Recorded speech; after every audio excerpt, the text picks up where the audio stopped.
Singitemliwe. Madonga balebos. Umsebenzi walona loza uphulapi. Emliwe. Madonga balebos. Yam. Akasondele indaba sakho. Inkosi ke manje nayo. Madonga igama. Ukeleze intaba kubatoza ndakawo. Uthi mayazi ngoqiniseleyo. Yonke indlu kaIsrayeli. Uba lo Yesu nina nabetheke emqamezweni uThixo wamenza inkosi ngoKristu. Lithi Bhayibheli ahlale amadoda. Lelo mzalwana yahlabeke enhlizweni yabo. Ngapha uqala thina. Ngoba ubazi uyadlala. Ayikaze ulanda ubazi. Ayikaze ulanda ubuyo. Ubana isitulo chayela mzalwana. Mama ukamele bosi yami. Inkosi malele ngoba ukamela thina. Nathi sikhangela wena. Izawukhangela amadoda kasisizingela. Mathatha amadoda mahle kahle Nkosi yami. Abafana balungisa. Indlela othethe ngayo ithandile uthethela balungisa. Abasabone. Zami ngisethethela. Awukwenza sayenbazi ngasuka ngawukona ngoba ngakubona ngathi hayi mana kunika abasama. Ayathetha kahle. Amzana nyama bazosebenzisa ayathetha kahle naye wathi hayi uthi kuzalenza izinto wasidibana.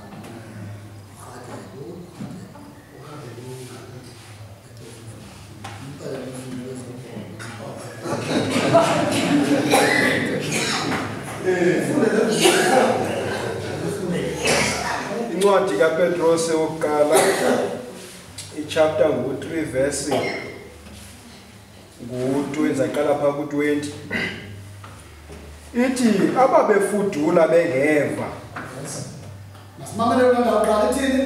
Ababefudula bengeva xenikweni ukuzeka kade umsindo kukaThixo kwakulindile ngemihla kaNowa. Kwakubona ukuba kulungiswa umkhombe ekwasindiselwa kuwo imiphefumulo embalwa. Qala njengabazalwane beCaza siqale silungise umkhombe qala. Nkosi yami. Ngolweni bazalwane. Njengabazalwane beCaza siqale silungise umkhombe. Mabalanga ukhemadoda. Uphilize iCaza kule ncwadi ke yafundwa kwizenzo chapter 8. Ithi bana bakholwa uqala nguFilipi. Uyazi kufuneka uqala kufundisa ukhona kumshumayeli lo. Ithi bakholwa nguFilipi. Nazi izinto zegama likaYesu Kristu. Yabazalwane, bakholwa uqala bazama kulungisa umkhombe. Mabonke amahlo. Inkosi mayelana nathi.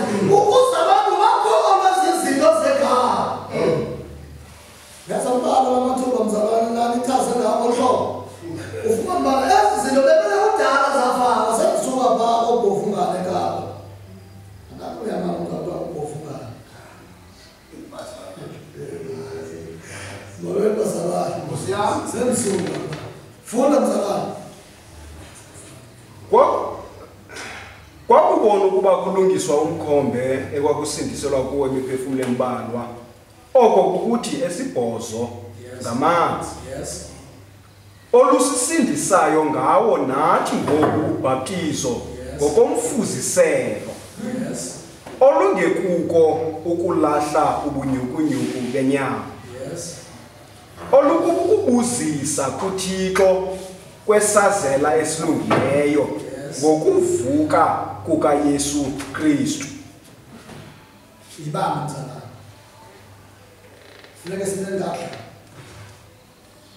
Ithi phana ayikokulahla ubunyukunyuku benyama.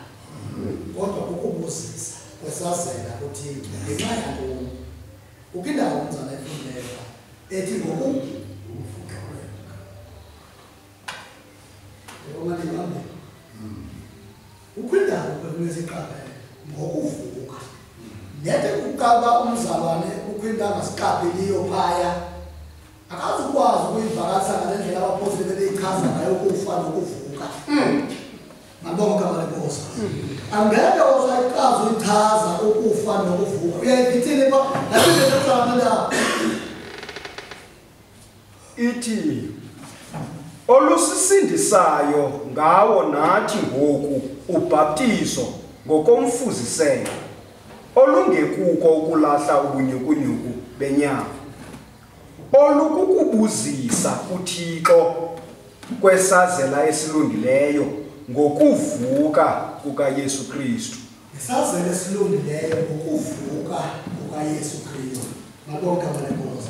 Siyambhabhatiza mzalwane. Njengoba ndithi abazali basho imali ababeka umfuni yabhabhatiza. Nethi nje umzali singqamane kwezindawo ndiqomba lo mzalwane uyakholwa. Ndiqale ngibhabhatize. Siyambhabhatiza bazali umzali engakholwa. Mabonke abalenkosi. Kuba abafana abaphayi kakho kuthiwa ngobayi ba. Bavuke emakulelo babesenza isitshingishane ba. Abo bazala nabo. Ibuhlungu kakhulu ngabo basetywaleni. Athi umpostile thina singaba abahlehla umvasibhekesha abantu esitshingishane lalo yayisenzeka kwa wathi hayi mani ngeke imfino sisenza kudimana kanti sodimana ngalonke abalenkosi ngibulele lezo ndawo abantwana bakaThixo inkosi emabe nathi abazali bazi ukuthi thina siphi ngoku siyaphi ngalonke abalenkosi ngokuthi umpostile ukukholosa ngezinto ezithenjiweyo ukoyiseka bubukho bezimo umzamo uhluleke simxelela sibe mzamo suphaphalaza uletho Joan uqhelile umsebenzi wakhe kodwa qaphela bathina abapostile ngoba uthi uYesu avanina uvamnaso ayijalo namadoda xa ufunda incwadi ezenzo uchapter 5 ngeverse ka-30-31 nakawasho ukwelizwe lithetha umpostile pha uthi uThixo uyabanika umoya wakhe abamvayo lendlela lo mzane becacisa ngayo yezizibabalo madoda uba ubana kana usebenze ngaphambi uThixo ambabale njalo malonke abalenkosi elabandla amadoda soze libile ngoba ubana uzobhaka abakhazelelo akhazelea malonke abalenkosi akukho ukubheka kuona kodwa funeka siqaphele yaphela bazi ukuthi uThixo uthi masithini okanye makuthiwani ukuhanjwa endlini yakhe nkosi yami malonke abalenkosi inkosi yemali nathi amen ndifike ndonwaba abantwana bakaThixo malonke abalenkosi ndifike ndonwaba kodwa ndizawuhamba kwebusuku ndiye phaa egaraji ndiyozamama ndihlale nayo konke ekuseni malonke abalenkosi ndibuyele ebhakisi enjengokosi ndibuyele ebhakisi inkosi yemali nathi ngokukhona amadoda kusengameni likaKristu malonke abalenkosi yiyo le nto kupetha ndiyaqinga okuyinyaniso uba uThixo akakugethwa buso bomntu uthi kwintlanga zonke amayina yasebenza ukulungisa wamkelekile kuThixo uthi ilizwi leza kuthi livela abanyala bakaSirayeli kushunyana iindaba ezilungileyo zonke nezingokristu akufuneki ubani lenyenze yakhe madoda injalo zixuthana uyenze yakho ayo yakho lena malonke abalenkosi ixuthana uyenze yakho malonke abalenkosi inkosi imabe nathi sixuthana kuwe xa uyenze yakho ayo yakho lena malonke abalenkosi uyazi phaa ekhaya njengangokuba kukho umfana ohlatywe ngapha eKapa waroba sambeka emangcwabeni 26 ya uba kuthiwa phana mandiphakame ndibulele ndandiphakama ndichazekaphi phakama ndichazekaphi malonke abalenkosi njengoba kuthiwa bulela mfenu ndiphakame ndichazekaphi inkosi ke mabe nathi